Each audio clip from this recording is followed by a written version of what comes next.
Hello दोस्तों, स्वागत है आप लोग का ग्लिफर स्टडी में।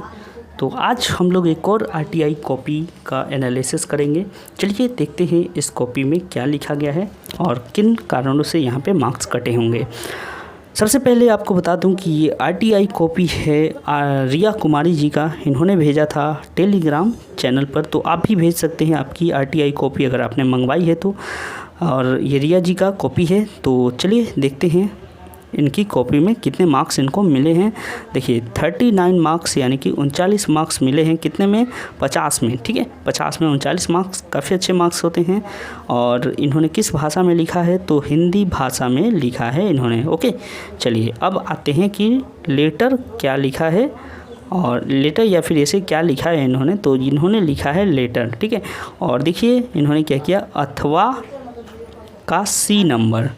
तो सी नंबर जो है इसको इधर शिफ्ट करना चाहिए था। अच्छा, अब देखिए होता क्या है कि जब आप लोग पहली बार जाते हैं एग्ज़ाम देने तो थोड़ा सा आप लोग को घर में प्रिपरेशन करके जाना चाहिए और हो सके तो थोड़ा सा एक्सपीरियंस पर्सन से ज़रूर सलाह ले लेनी चाहिए या फिर उनकी बातों को समझना चाहिए। इन्होंने लेटर क्या लिखा है वो मैं बात करूँगा अभी। एक चीज़ इनका थोड़ा सा देखें तो मार्जिन इन्होंने दिया है और मार्जिन थोड़ा सा ज़्यादा है, इसको कम करना चाहिए था। तो चलिए शुरुआत करते हैं। पहले देखिए इन्होंने क्या शुरुआत किया है। पहले इन्होंने शुरुआत कर दिया है डेट से, जो कि सरासर गलत है। डेट से कभी नहीं शुरुआत किया जाता है। नियम जो है एनसीईआरटी का नियम है कि पहले होना चाहिए सेंडर एड्रेस। और देखिए यहाँ पे एग्ज़ामिनर ने ये इंडिकेट भी किया है। ठीक है, यहाँ पे इन्होंने बताया है, इंगित किया है कि आपने ये जो लिखा है उसको यहाँ पर लिखिए। ठीक है, यहाँ पर, यहाँ पे इस चीज़ को यहाँ से लिखेंगे तो ठीक रहेगा।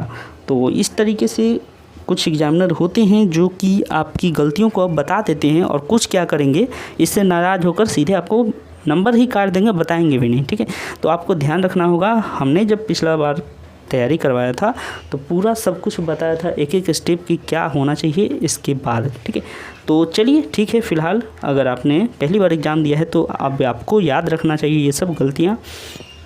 इन्होंने क्या किया, इसके बाद सेंडर एड्रेस यानी कि अपना एड्रेस डाला है, तो ये तो ठीक है। यहाँ तक एक मिस्टेक और हुई है नई दिल्ली का स्पेलिंग लिखने में। ठीक है, मैंने देखा है 2-3 कॉपियाँ अभी तक आ चुकी हैं जिनमें कि आप लोगों ने क्या किया है कि नई दिल्ली इस तरीके से दिया हुआ था पर आपने जो प्रैक्टिस में था वही लिख दिया है। तो नई दिल्ली ऐसे लिखा करें, इस तरीके से होता है। सही ये है, ठीक है, जो आपने लिखा है, लेकिन जब एग्ज़ाम में ऐसा दिया है तो लिखना वही चाहिए। इसके लिए आपका मार्क्स ज़रूर कटा होगा। चलिए आगे देखते हैं नई दिल्ली और उसके बाद ठीक है। फिर देखिए सेवा में, अच्छा ये है किसके पास इन्होंने लिखा है पहले वो समझ लेते हैं। देखिए, बस संचालकों की मनमानी और अनियमितता के संबंध में पत्र। अच्छा, तो इस पत्र के हिसाब से होना चाहिए था, देखिए होना चाहिए था कि यहाँ पर डेट आना चाहिए था। उसके बाद सेवा में श्रीमान परिवहन आयुक्त महोदय, सही है, दक्षिणी जोन आरके पुरम नई दिल्ली। हाँ, यहाँ पे इन्होंने नई दिल्ली का स्पेलिंग देखिए ठीक लिखा है। ठीक है, तो कोई बात नहीं, होता है, गलती तो है, एग्ज़ाम में हड़बड़ी के कारण ऐसा होता है अक्सर। और मार्जिन थोड़ा सा आपको कम करना चाहिए था, कम से कम मार्जिन इतना रखना चाहिए था। ठीक है, ध्यान रखें, मार्जिन आपने थोड़ा ज़्यादा रखा है, अगली बार से इस बातों का ध्यान रखें। ओके, चलिए अब उसके बाद विषय लिखा जाता है, तो इन्होंने विषय भी लिखा है और विषय बस संचालकों का अनियमितता से संबंधित है, तो सही है। उसके बाद देखिए महाशय, सविनय निवेदन है कि मेरा, ठीक है, ये क्या है, मेरा है, तो मेरा नाम संगीता है और मैं नई दिल्ली स्थित आरके पुरम सेक्टर 12 की मूल निवासी हूँ। अब यहाँ पे एग्ज़ामिनर ने क्या किया है, मूल निवासी को गोला किया है, सर्कल किया है। ऐसा क्यों किया है? मूल निवासी का मतलब होता है कि आप अगर इस देश से किसी और देश में जाते हैं तो वहाँ पे यूज़ कर सकते हैं मूल नागरिकता के लिए। ठीक है, नागरिक, मैं यहाँ का मूल नागरिक हूँ, तो उसके लिए यूज होता है। लेकिन अगर आप अपने ही देश में हैं तो मूल नहीं यूज करिए, आप यूज कर सकते हैं स्थायी निवासी। ठीक है, परमानेंट नागरिक, स्थायी स्थायी निवासी, ठीक है। अस्थायी निवासी और स्थायी निवासी दोनों में हल्का सा अंतर है, केवल अ लगा देंगे तो ये अस्थायी हो जाएगा, ठीक है। तो अस्थायी आपको यहाँ पे लिखना चाहिए था। स्थायी निवासी हूँ। इस पत्र के माध्यम से मैं आपका ध्यान बस संचालकों की मनमानी और अनियमितता की ओर आकृष्ट करना चाहती हूँ। हाँ बिल्कुल, यहाँ तक कोई दिक्कत नहीं है, बहुत अच्छा लिखा है। और देखिए दोस्तों, चालाकी इसी बात में होती है ना कि आपके पास ये जो विषय दिया होता है इसी को लिख देना होता है इंट्रोडक्शन पार्ट में। तो देखिए इन्होंने वही किया है, यहाँ से पूरा वही उतार दिया है और सही है, गलत तो इसमें कुछ नहीं है। तो इस तरीके से करना चाहिए। अब देखिए, अब उसके बाद फिर एक लाइन का स्पेस देना चाहिए और शुरुआत करनी चाहिए। तो आप यहीं से शुरुआत कर सकते थे, उतना दूर करने की ज़रूरत नहीं है, यहाँ से भी शुरुआत करेंगे। पैराग्राफ आप किसी भी बुक को देखेंगे तो पैराग्राफ जो चेंज होता है वो लेफ़्ट का एक वर्ड छोड़कर उसके बाद स्टार्ट किया जाता है, ठीक है। तो आप यहाँ से कर सकते थे। यहाँ अक्सर लोग बसों से ज़्यादा यात्रा करते हैं और चूँकि दिल्ली सरकार ने महिलाओं की यात्रा के लिए निःशुल्क बस सेवा प्रारंभ कर दिया है, परंतु फिर भी, तो यहाँ तक इनका कोई दिक्कत नहीं है, सही लिखा है इन्होंने। परंतु फिर भी लोगों को अनेक तरह की परेशानियों का सामना करना पड़ रहा है, ठीक है।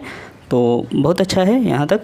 जैसे कि बस संचालक बस के पैसे दिन व दिन बढ़ाने की मांग करते रहते हैं और जब तक उनकी मांगें पूरी ना हो तो वो बस चलाने को तैयार नहीं रहते, ठीक है।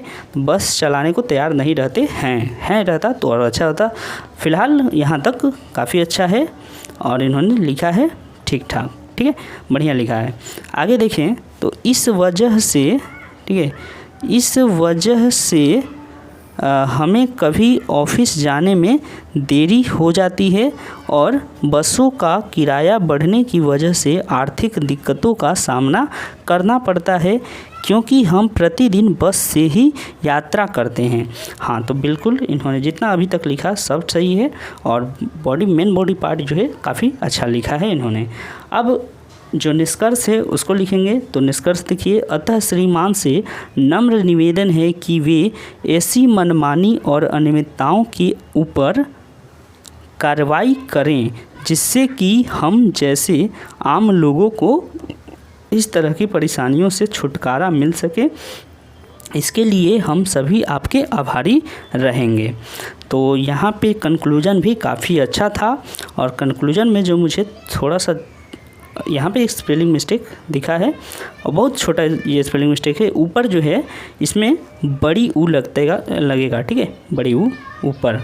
अब आप बोलेंगे कि इतना छोटा मिस्टेक को क्यों बता रहे हैं। देखिए आप ये तो MTS है, इसमें इग्नोरेबल हो सकता है, आप इग्नोर कर दे एग्जामिनर क्योंकि इसमें केवल पास करना है। लेकिन मान लेते हैं कि आप CHSL दे रहे हैं, CGL दे रहे हैं, तो ये छोटी छोटी मिस्टेक भी आपकी पकड़ी जाएंगे, ठीक है। तो इसीलिए ध्यान रखें कि क्या सही है उसको हमेशा सुधारने का प्रयास करें, ठीक है, यानी कि जो सही है उसी का प्रयोग करें ज़्यादा। तो इन्होंने काफ़ी अच्छा यहाँ तक लिखा, कंक्लूजन भी ठीक था। धन्यवाद यानी कि धन्यवाद नवदीय लग रहा है लेकिन भवदीय है, ठीक है। और भवदीय नहीं होता है, भवदिया, चूँकि आप संगीता बन के लिख रही हैं ना तो भवदिया यहाँ पे ज़्यादा परफेक्ट है और वही होना ही चाहिए। भवदीय जो है ये मेल के लिए लगता है, पुरुषों के लिए। आप यहाँ पे संगीता बन के लिख रही हैं तो आपको भवदिया लिखना चाहिए था, ठीक है। तो और बहुत थोड़ा क्लियरली लिखें, ये न जैसा लग रहा है। इनको कितने मार्क्स मिले हैं? 39 मार्क्स मिले हैं और ये काफ़ी अच्छा मार्क्स होता है, ख़राब नहीं है। और एक चीज़ थोड़ा सा और आपका मैं बता दूं कि ये जो मार्जिन आपने दिया है ये थोड़ा सा कम कर लीजिएगा अगले एग्ज़ाम में। ये कम से कम इतना रखिए तो ठीक है, ये थोड़ा ज़्यादा मार्जिन हो जा रहा है, ओके। तो आप लोग भी अपना फीडबैक दे सकते हैं दोस्तों कि आपको ये लेटर कैसा लगा और इन्होंने कैसा लिखा है, आप लोग ज़रूर बताइए। आपके पास कोई RTI कॉपी है तो आप उसे भी शेयर कर सकते हैं हमारे संग।